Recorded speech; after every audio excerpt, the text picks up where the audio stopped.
Perkenalkan, nama saya Somono Surimani dengan NIM 123. Pada kesempatan kali ini saya akan menjelaskan mengenai sebuah dataset yang saya ambil dari UCI, yakni dataset gas turbin, di mana dataset ini memiliki 11 features dan 36.733 instance. Namun karena dataset ini terpisah terbagi atas 5 tahun, jadi saya menggunakan tahun yang paling dekat, yakni tahun 2015, di mana ada total 7.384 data untuk di tahun 2015. Ya, data ini menceritakan tentang kadar dari turbin engine yield, di mana dengan 11 feature-nya itu adalah masing-masing itu ada ambient temperature, ambient pressure, ambient humidity, air filter difference, gas turbine exhaust, turbine inlet temperature, turbine after temperature, dan compressor discharge pressure, lalu karbon monoksida dan nitrogen oksida. Kemudian untuk labelnya sendiri itu yang akan kita cari ini turbine energy level. Berikutnya itu ada untuk kodenya sendiri. Pertama-tama sudah pasti kita nge-import semua library-nya. Mulai import Panda, NumPy, Matplotlib untuk menampilkan grafik nanti, Seaborn SNS, dan Scalar untuk model yang kita gunakan, yakni linear regression.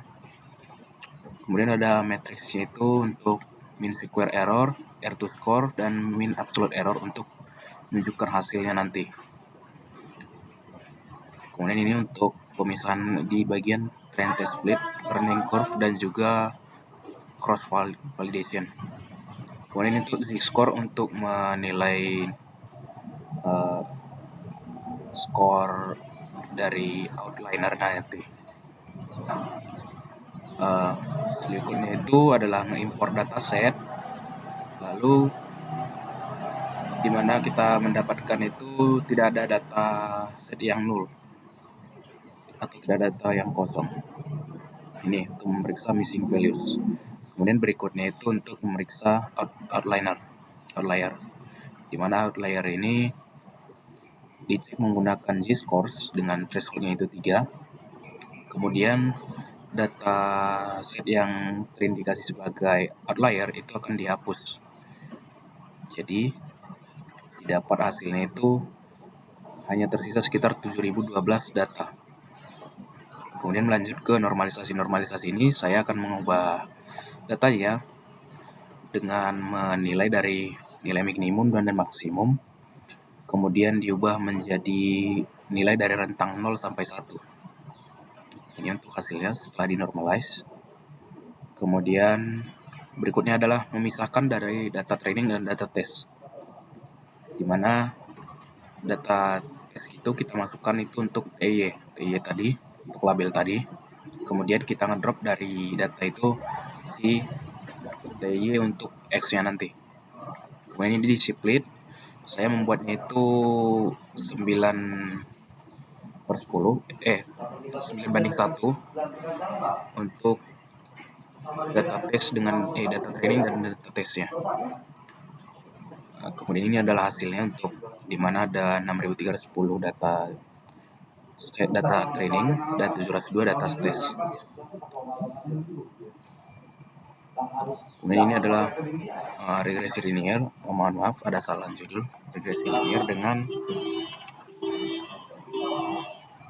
ini adalah regresi linear, dimana saya menggunakan linear regression ini lalu masukkannya ke dalam si model. Kemudian didapat hasilnya itu adalah mean square error-nya itu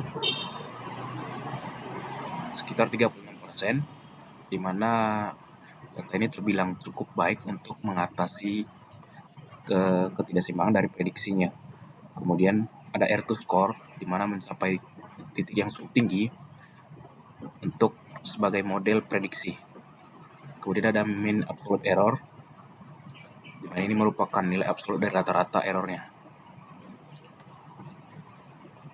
Kemudian berikutnya untuk evaluasinya, di mana ada learning curve. Di learning curve ini saya melakukan penilaian antara training error dengan validation error. Nah, untuk training errornya awalnya itu lebih tinggi dari validation error, namun semakin ke ujung dari training dengan testingnya, dia berada di bawah dari validation error. Ini menandakan bahwa data telah hampir mencapai kesuksesan dalam melakukan regresi. Kemudian ada cross validation, di mana untuk cross validation ini kita mencari nilai rata-rata dari mean square error, di mana nilai rata-ratanya itu mencapai 0,47 atau 47%. Lalu berikutnya adalah analisis residual. Ini sebenarnya saya kurang ahli dalam analisis residual karena saya baru mempelajarinya. Cuman di sini penilaiannya sebenarnya model ini terhitung kurang baik.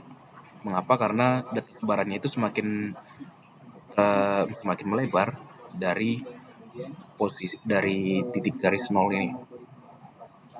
Jadi kesimpulan yang saya dapat adalah model yang saya gunakan menggunakan regresi linear itu hanya tidak mencapai kesempurnaan dalam melakukan regresi.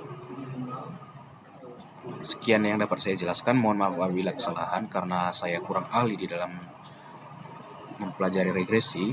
Jadi mohon maaf dan terima kasih.